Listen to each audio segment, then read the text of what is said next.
What's up, everybody? Dungeon Master Tim here from Amanus D20 Ttrpg.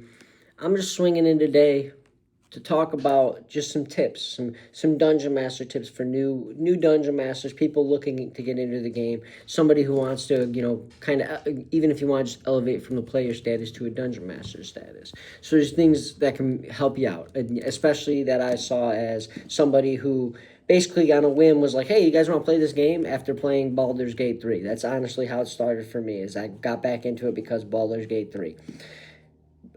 And the things I wish I would have known now, looking back, that would have made my life easier. Because when you come into this as a new DM and you want to do homebrew right off the back, is you look too big picture sometimes. You try to overvaluate and railroad your players very much on a linear line, and you really don't want to do that. But my advice is this. If you truly want to challenge yourself and run a homebrew campaign, because honestly, I think it is worth it, especially if you're somebody like myself who is very creative, has the initiative to come up with creative ideas, and likes to, just write and kind of storytell a little bit. Because that's what this game is. It's the big picture is we're storytelling. So if you want to do this, try it. But before you just jump in and say, hey, I'm going to DM for you, go in with a plan. And make sure you have an idea of what you want to do, especially when it comes to like having a setting or the theme that you want to play, whether it be medieval times, whether you want to play futuristic, or you want to play a mixture of the few, which we play we play a bit of a medieval campaign with like future elements being integrated or thrown in.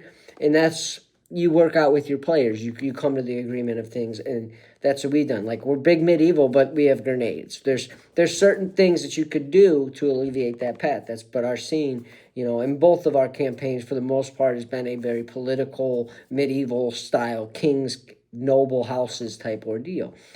But that's it, is come up with your idea of what's the story you're trying to tell. Are you trying to tell a story of nobility? Are you trying to tell a story of a power grab? Are you trying to, even if you go the other way of like a darker path, are you trying to tell a story of a murderer? Are you try to tell a story of, what is your end goal, basically? Do you want a king? Do you want them to be like dictators over the world? Do you want just the world to burn and the story be their path of burning it behind them?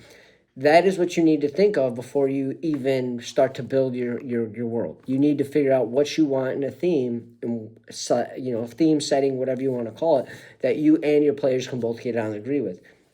My players are very open to this. They're very new to the game. I, had played very little beforehand, but they were willing to just take a chance on anything. Okay, you just create what you got. You're a good storyteller, and let us run free with it. And for us, it's worked out great. These guys trust me to write a good story, and they know they can throw their narrative in and twist it up, which is the point of this game. As a DM, you're not going to win. You're never going to win. There's no winning as a dungeon master. That's another thing you need to realize right away, is you're not going to win as a dungeon master. It's just not going to happen. You don't want to win. I mean, it may happen, but you really don't want it to win. Every now and again, it's cool in that, but winning all the time in that, it just deviates the purpose of the story. Your players should be the winners. You're the moderator, basically, of this story. And you want them to take their beats and bruises and their batters as lessons to learn from things, and, put them in situations where they could, kill their characters or whatever it may be. But you don't want to be, your goal, as much as there's that dark voice in everyone's head, and everyone's got it of, yeah, just do it, just destroy them. We all have that monologue. You can't let that run your table. What you have to do is you have to realize the fun in this game is everybody connecting and everybody telling the story. The DM just writes the outline, and hopefully the player is to it. Like I said, is I like to do, with my guys, is I do a line of bullet points, and this, I've told them this before. I draw a line of bullet points, and it's okay. This is this story point. This is this story point. This is this story point. This story point. This story point. And then I'll draw a line that squiggles through all these, because I know that's what's going to happen.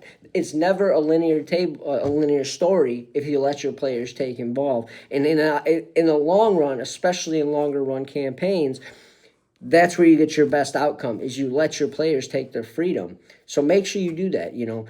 yes, you want to keep them on story, but finesse it. Do it in ways where they could still adventure, but it kind of, you reroute things back into what you're trying to achieve in the story or their goal or what a quest or whatever they're doing. It's not that difficult. You just have to kind of break down the elements and think of, okay, this is what they're doing. I need to get them from here to there. How do I get them there? My guys are perfect example, like a situation. My guys are in jail right now. They're supposed to be nobility they're supposed to be end the story as kings. So how do I get from here to there? And so and to me that's the best part of the dungeon masters. You kind of lay I like to say it's dungeon traps because that's what it is. To me, it's as a dungeon master, all we do is lay traps. We lay traps and see which ones our players spring. So you have to rely on that. And once you're confident enough and you want to create a homebrew story, you've got a setting and you can trust your players have given feedback. Next thing I would suggest is create laws or some kind of like structure to it. When I did my first campaign, I had a bit of a structure of like, this is how the economy is going to work. And we had just lived off of the one city, and I was just kind of like introspectively thinking only on the one city, knowing there was a broader thing above that had influence on this city. So make sure when you create your laws that it does, and make sure you live to those laws. Make sure your story, if it is a kingdom, the laws that preside in the kingdoms or the cities or whatever it may be, they rely on, they are there. But make sure you have a set of like rules that you want to portray, that the cities or whatever they may be doing, that kind of puts walls on them a little bit, but it allows them to express things. Like, perfect example is my players right now, they're in a town where after being in a town where they were able to pretty much do whatever they want, and they literally tried to create a gang of homeless Silver Fork bandits to take the rap for everything they did, including being a Kool-Aid man bumping through a wall. The amount of things they sovereign glued mouth shut merchandiser at a store. The things they do, but that's the fun in it, is like always expect to weave with it, but make sure you have the laws and the precedent around it to be able to get back into things when they kind of weave you out of it, okay? And then really, just start with one town. Create one city, like I said, making sure you are setting up to the laws or rules or whatever it may be of the kingdom, of the setting of whatever it may be, but create one city. And it doesn't have to be a big city. Like, honestly, we started in a tavern. You know, the most cliche thing ever. Our game, they started in a tavern. They spent 2 weeks in the tavern just basically doing random odds and end things in the tavern to make a little bit of money, and did a couple quests in the basement of it. But that's the thing, is start from one town and build from there. And this is going to be where I'm going to sound very contradictory to everything I have said. And I don't want to sound contradictory, but it is the God's honest truth. Do not overthink it. When you're just starting, things like this, the Dungeon Master Guide, as you see, I've got all sorts of things tabbed up in here. This thing is your best friend. No matter what what system you're playing, the Dungeon Master Guide is, if you have one, use it. This thing has been a godsend in the worst of times. But with the don't overthink it, is this sets the borders for you. Just expand from this. And then don't overthink it when you're writing down. When you're creating your story, like I've got each section in a notebook for me represents a town. And as of right now, I do bullet points and little just stories of the characters, and that's what I do. I don't go that far. My first campaign, I felt like I had to write out everything. And not only that, I felt like I had to back up everything with years and years and years and years and years and years of history and have it all on hand ready to go. That's not necessary. That's overthinking. That's over-planning. I look back now, I had a notebook for our first campaign that I didn't use half of it because of just the situations we got into. They didn't happen. And I wrote all this and spent many of hours. Being homebrew takes time. Having a good homebrew takes time.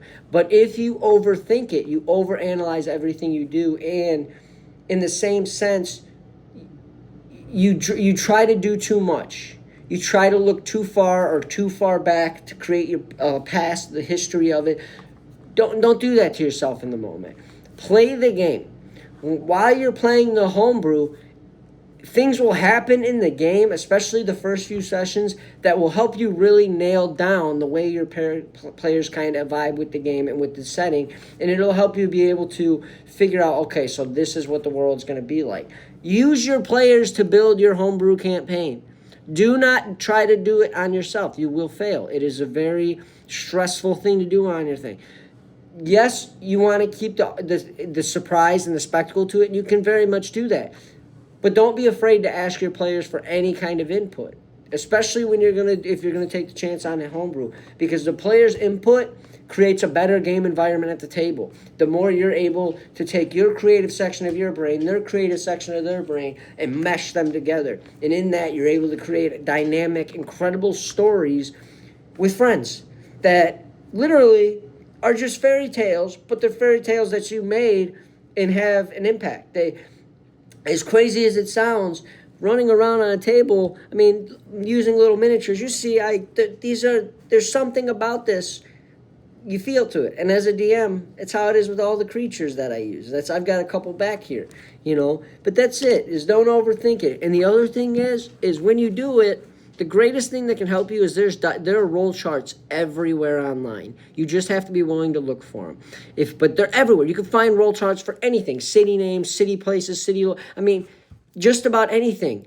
That's all you need. And it further proves that this game, all it takes is a little bit of creative spirit in one of these bad boys right here. A D20 or a D6 or a set of dice. Just plain and simple. That is all you need.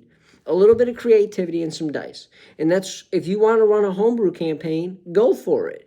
It's going to be a little stressful at times. It's going to be a little chaotic, but you're going to get a great level of joy out of it that that you won't get, because it is 100% yours, and it is 100% your own imagination that drives the story. You just got to be willing to reach for it. So that's why I came here today, to talk about just some DM tips. If there's anything else you guys want to hear about, comment down below. I'd love to hear from my audience. I love to hear from my subscribers. Appreciate everything. You guys have a good one. DMs, take the chance. If you're not being a DM, take the chance, play the game. If you got a few people that want to play, be a DM. Dungeon mastering is fun. There is a level of satisfaction that comes out of it that a lot of people don't understand. But I love you guys. Everybody have a good one. I'm out of here.